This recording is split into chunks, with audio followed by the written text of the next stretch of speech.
My husband said I was overreacting about how much time he spent with our nanny. Then our 3-year-old called her mama at my own birthday dinner. The words hit me like cold water. Everyone at the table froze. My mother-in-law stopped mid-bite. My sister put down her fork. Nathan just laughed it off. Kids say the funniest things, don't they, Becca? But it wasn't funny. Not when our nanny Violet had started arriving earlier and staying later. Not when she'd begun choosing Charlotte's outfits and doing her hair in elaborate braids I'd never learned to make. Not when my daughter ran to Violet first thing every morning, arms outstretched, ignoring me completely. I'd hired Violet 8 months ago when I went back to work as a financial analyst. She came with perfect references, spoke fluent French, and had a degree in early childhood education. She was everything I wasn't. Patient where I was frazzled, creative where I was practical, present where I was increasingly absent. Nathan praised her constantly. She's so good with Charlotte. She really gets kids. You're lucky we found her. The real issue started when I noticed small changes. Charlotte's favorite foods shifted to things Violet made. Her bedtime routine became Violet's songs and stories instead of mine. When I tried to rock her to sleep like I used to, she'd cry for Violet. My own daughter preferred the nanny. At first, I told myself I was being insecure. Working mothers deal with this.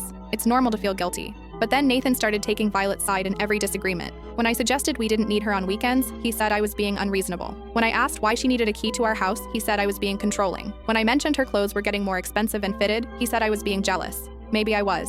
Maybe watching another woman mother my child while my husband defended her was making me crazy. After the birthday dinner incident, I started documenting everything. I came home early one Tuesday and found Nathan and Violet laughing in the kitchen while Charlotte napped. They weren't doing anything inappropriate, but the ease between them felt wrong. The way he touched her shoulder, the way she looked at him. I checked our bank statements that night. Nathan had been Venmoing Violet money beyond her salary, dinner reimbursements, gas money, a bonus for exceptional care. When I confronted him, he exploded. You're being paranoid. She takes Charlotte places. She deserves compensation. But I'd never approved these payments. I didn't even know about them. I hired a private investigator. The photos came back within 2 weeks. Nathan and Violet at a park with Charlotte, looking like a perfect little family. Nathan and Violet having coffee while Charlotte was at music class. Nathan and Violet entering a hotel at 2 p.m. on a Thursday when he told me he had a work conference. I confronted him with the evidence. He didn't even try to deny it. We fell in love, he said simply. Violet understands me in ways you never did. She actually wants to be home with Charlotte. You chose your career. I felt my world crack open. And what about our daughter? I whispered. Charlotte needs stability. She needs a mother who's present, he said.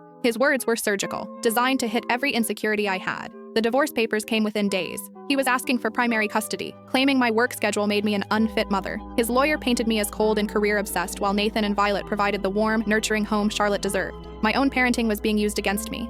Then my lawyer called with news that made my blood run cold. Nathan had filed a petition to allow Violet to legally adopt Charlotte as a second mother, and he had text messages I'd sent to my sister, complaining about how hard it was to balance work and motherhood, admitting sometimes I resented coming home to chaos when I was exhausted. He was building a case that I didn't want to be a mother at all. The custody hearing is in 2 days. This morning, I picked up Charlotte from Nathan's house, and she barely looked at me. I couldn't fit what happens next in this short video. Watch the rest down below.